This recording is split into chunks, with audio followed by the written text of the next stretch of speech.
In this video, I'm going to show you a few different ways that you can create gradients inside Adobe After Effects. Now, I like using gradients as backgrounds in my video editing projects where I want to add graphics or different elements on top of them. And recently I came out with a new pack on my Patreon page, including 5 unique animated background gradients that you can use inside Premiere. So if you're interested, be sure to download it using the link below. Consider supporting the channel by becoming a patron on my Patreon page. You can gain access to all my templates and assets that I use on a daily basis as a video editor. All the information is linked below. But for now, let's see how we can create some of these gradients from scratch inside Adobe After Effects. All right, so I'm inside Adobe After Effects, and to get started, I'm going to create a new composition. I'm just going to go up to Composition, New Composition. I'm just going to name this gradient. And then from the preset, I'm going to choose 1920 by 1080. But if you want a higher resolution, be sure to click on that. I'm going to choose 30 seconds for the duration. I feel like that's a good length for a background gradient. Then I'm going to click OK. All right, let's just say if you need a simple gradient inside After Effects. The first few effects I'm going to be showing you are some effects that you can easily add to your solids inside Adobe After Effects. So first what I'm going to do is go up to Layer, New Solid.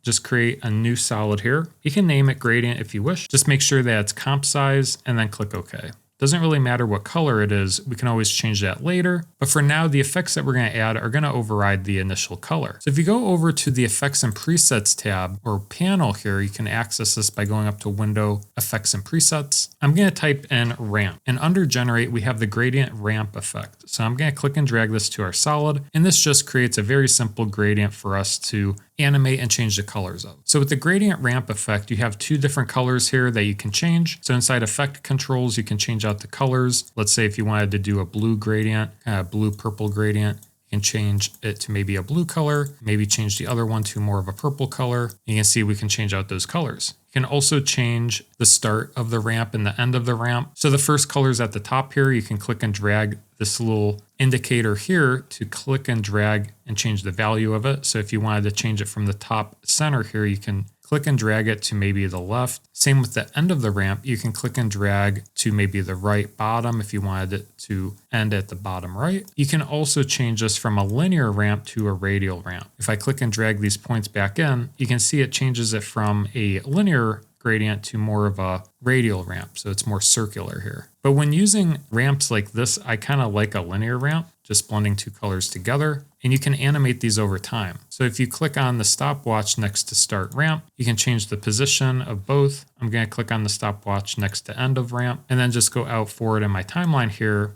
And let's say if you wanted them to maybe switch sides, you can just easily click and drag them around to easily change the position over time. You can also do the same with the colors as well. So if you wanted them to change colors as well, I'm going to just change the start and end color by clicking on the stopwatch, go to the end, and you can completely change the color of them. Let's say if you wanted maybe more of a lighter blue for the blue color and maybe more of a magenta color, you can see that we've changed the color of them and the position. Now, one thing with this effect is you can't really change the smoothness so much in this. So if you want it to more blend into each other, one effect that you can add on top of this is the fast box blur effect. So I'm just going to search for the fast box blur and click and drag this to this layer. And then you can change this value up quite a bit. You can see that kind of blends it out a little bit more. Now you'll notice that we have some banding here. You'll notice that we have some vertical, lines here. And one quick fix that you could try to get rid of it is if you go back to your project, you can change the color bit depth by clicking on this button here. And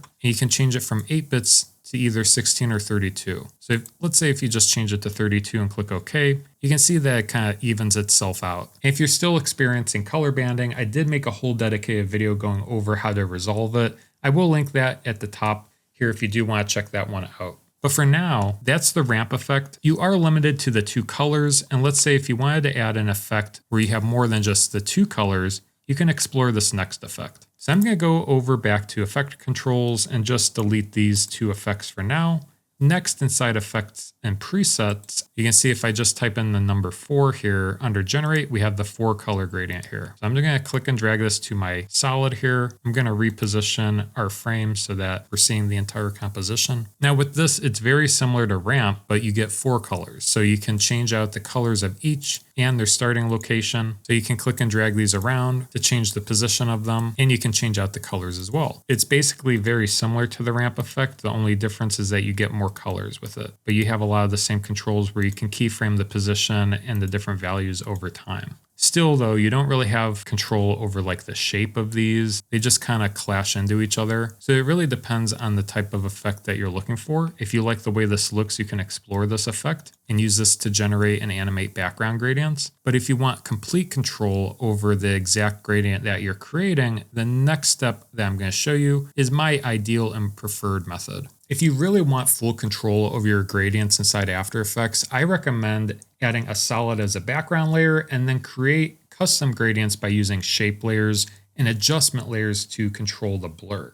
So that's what I'm going to show you next. So to get started here, I'm going to create a new solid by going up to Layer, New Solid, and this will essentially be our background color gradient. So this is going to be the background that our other color gradients are going to live on top of and mix into. So I'm just going to name this background gradient for now. Under color, be sure that you have the color that you want your background to be. So I'm just going to do maybe a dark blue color for now and click OK. And now what you can do is add shapes by clicking on the ellipse tool here. If the ellipse tool isn't visible, you can long hold and then just select the ellipse tool. From the fill option, you can choose your color that you wish. So I'm going to choose a nice purple color here. If it's not the solid fill, you can click on this fill button and change it to solid color. You can also do linear gradient as well if you want this source of the gradient to be two different colors. But for now, to keep things simple, I'm just going to click on solid color and click OK. Then I'm going to click and drag while holding down Shift to create a perfect circle here and then just release. So as you can see, we have a new shape layer that's purple. Let's create one more. So I'm going to click off here and change the fill color to maybe a light blue. That's a good color there. I'm just going to click OK. And once again, I'm just going to hold down Shift and click and drag to create a perfect circle. Then I'm going to grab my selection tool. And next what we can do is add our blur. So I'm going to go up to Layer, New Adjustment Layer, and then search for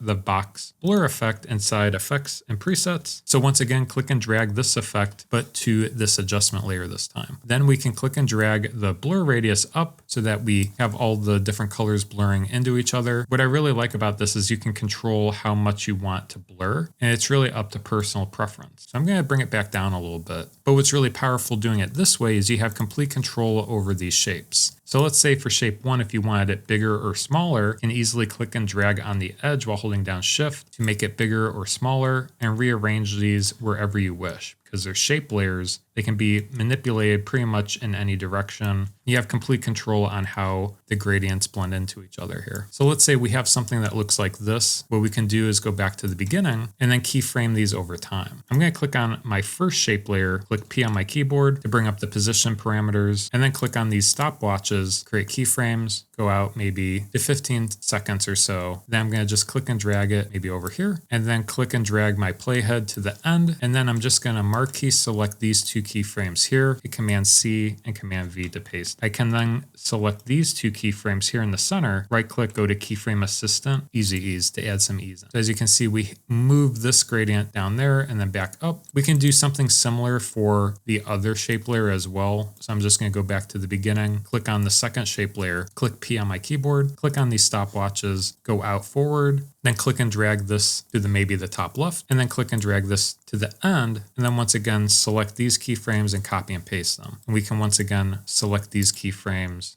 and add Easy Ease. So now we've added these two shapes, and you can see that they blend into each other here. Now, not only can you change the position of these, you can change the color and the size as well. Let's say if you wanted to change the color of them, you can easily twirl under the options here under Contents, go into Ellipse 1, Fill 1, and then change the color by clicking on the stopwatch. I am noticing that the magenta is kind of clashing a little bit, so I am going to change it maybe a little bit down to more of a deeper purple, and then maybe at the end, change it back to magenta or maybe a brighter color. So you can see we've changed that color over time.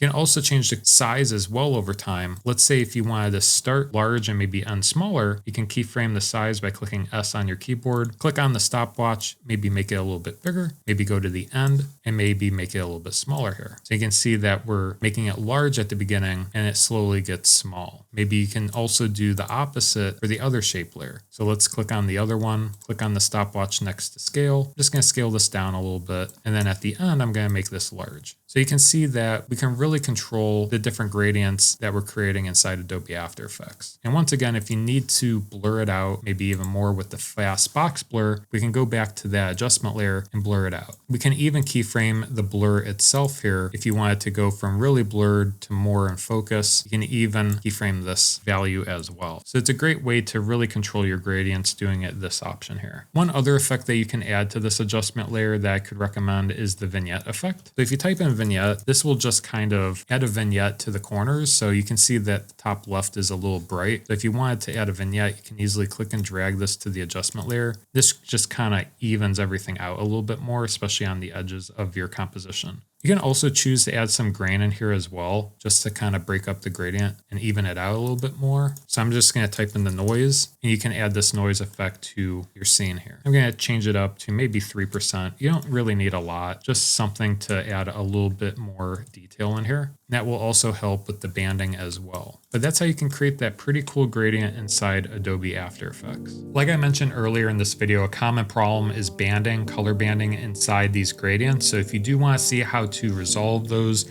with some troubleshooting techniques, I will leave that video linked right up here. So feel free to go check that one out. But otherwise, that does it for this video. I hope this video was helpful, and I'll see you guys in the next one. Take care.